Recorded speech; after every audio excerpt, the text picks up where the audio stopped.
उत्तरी कश्मीर के बांडीपुरा जिले में अधिकारियों ने जम्मू कश्मीर बैंक की 2 शाखाओं के 15 कर्मचारियों के कोविड-19 पॉजिटिव आने के बाद उन्हें बंद कर दिया है। बताया जा रहा है कि ये मामले टीपी ब्रांच और मुख्य बाजार स्थित ब्रांच से सामने आए हैं। इस बीच जिला में कोविड-19 की संख्या 63 सक्रिय मामलों के साथ मंगलवार को 10,223 तक पहुंच गई है। नेशनल हेल्थ मिशन के आंकड़ों के अनुसार 1 जनवरी को जम्मू कश्मीर में प्रतिदिन 123 संक्रमण के मामले सामने आ रहे थे, लेकिन 10 दिनों के बाद इनकी संख्या करीब 6 गुना बढ़कर 706 हो गई है। इसी तरह सक्रिय मरीजों की संख्या इस महीने के पहले जहां जम्मू कश्मीर में मात्र 1337 थे, वहीं अब सक्रिय मरीजों की संख्या 3 गुना बढ़कर 4024 हो गई है। चिंताजनक तथ्य जम्मू जिले में तेजी के साथ मरीजों का बढ़ना है। जम्मू जिले में जहां 31 दिसंबर को 29 मरीज ही आए थे, वहीं 10 दिन में ये 10 गुना बढ़कर 290 से भी अधिक हो गए हैं।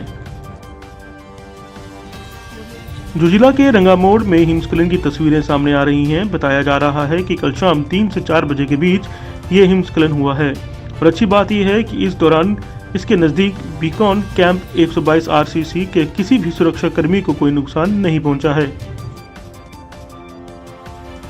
आज श्रीनगर के प्रेस एन्क्लेव में अलग अलग कोचिंग सेंटर्स में पढ़ाने वाले छात्र और छात्राओं के द्वारा प्रदर्शन किया गया। इस दौरान बच्चों का कहना था कि जो जम्मू कश्मीर एडमिनिस्ट्रेशन के कोचिंग सेंटर्स को ऑफलाइन मोड में क्लासेस बंद करने का आदेश निकला है, उसे जल्द ही वापस लिया जाए और सभी कोचिंग सेंटर्स को खोला जाए। इसके साथ ये भी कहना था कि अगर हम पढ़ाई ऑनलाइन करेंगे तो ऑफलाइन एग्जाम कैसे देंगे। इनका कहना था कि सिर्फ एजुकेशन सेक्टर के लिए ही कोरोना है, बाकी सब चीज़ों के लिए कोरोना क्यों नहीं है। आज श्रीनगर में जेकेएसएसबी के खिलाफ आईटीआई एस्पिरेंट्स ने प्रदर्शन किया, जिनके डॉक्यूमेंट्स वेरिफिकेशन के लिए उनका नाम सिलेक्ट हुआ था और अब सूची में उनका नाम हटा दिया गया है। इसके साथ उनका कहना था कि ये मामला अदालत में है और अब जेकेएसएसबी के द्वारा उन्हें पदों के लिए नई अधिसूचना जारी की गई है और मांग की है कि जल्द से जल्द इस अधिसूचना को रद्द किया जाए। जम्मू कश्मीर में अदालतों के दरवाजे याचिकाओं के लिए फिर से बंद होने के आसार बनने लगे हैं। पिछले साल भी 6 महीनों से अधिक समय के लिए अदालतों के दरवाजे याचिकाओं के लिए बंद रहे थे और केसों की सुनवाई ऑनलाइन हुई थी। आज Jammu Kashmir high court bar association की आपात बैठक प्रधान सीनियर एडवोकेट एमके भारद्वाज की अध्यक्षता में हुई, जिसमें कोविड-19 के बढ़ते मामलों को देखते हुए मंगलवार व बुधवार को वर्क सस्पेंड रखने का फैसला लिया गया है। केंद्र शासित प्रदेश लद्दाख में कोरोना की रफ्तार में तेजी के चलते एक मौत के साथ क्षेत्र में संक्रमण के 125 नए मामले सामने आए हैं। लद्दाख के लेह जिले में कोरोना संक्रमण के मामलों में तेजी के चलते 4 दिनों में संक्रमण के 309 नए मामले सामने आए। ऐसे हालात में उपराज्यपाल प्रशासन ने कोरोना की रोकथाम के लिए मुहिम तेज कर दी है। लद्दाख में अब तक कोरोना संक्रमण के 22,561 मामले सामने आ चुके हैं। उत्तरी कश्मीर के सपोर के बारामूला जिला के महराजपुरा के निवासियों में उनके गांव में बुनियादी सुविधाओं के अभाव को लेकर रोष व्यक्त किया गया। लोगों ने बताया कि गांव में मूलभूत सुविधाओं का अभाव है। लोग कई वर्षों से परेशान हो रहे हैं और कोई भी उनकी गुहार नहीं सुन रहा। ग्रामीणों ने उपराज्यपाल मनोज सिन्हा व जिला प्रशासन बारामूला से इस मामले को संज्ञान में लेकर जल्द से जल्द इसका समाधान निकालने की अपील की है।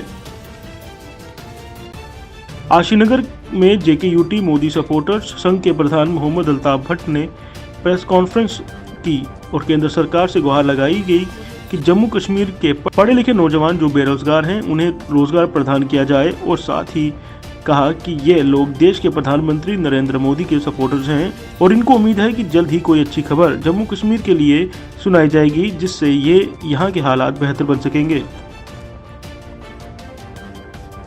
पिछले सप्ताह हुई बारिश और बर्फबारी के बाद मंगलवार को दूसरे दिन भी धूप खिली रही। बारिश और बादल छाए रहने के बाद यह न्यूनतम तापमान में वृद्धि हुई थी, लेकिन मौसम साफ होने और धूप निकलने के साथ ही शीतलहर का प्रकोप शुरू हो गया है। न्यूनतम तापमान में काफी गिरावट आई है। मौसम विज्ञान केंद्र श्रीनगर से मिली जानकारी के अनुसार अब 17 जनवरी तक मौसम साफ रहेगा। 17 से फिर से पश्चिमी विक्षोभ का प्रभाव बनता दिख रहा है। कोरोना वायरस के नए वेरिएंट ओमिक्रॉन के मामले बढ़कर 4400 के पार हो गए हैं। स्वास्थ्य मंत्रालय ने बताया कि ओमिक्रॉन के कुल मरीजों की संख्या बढ़कर अब 4461 हो गई है ओमिक्रॉन अब तक देश में के 28 राज्यों में अपने पैर पसार चुका है।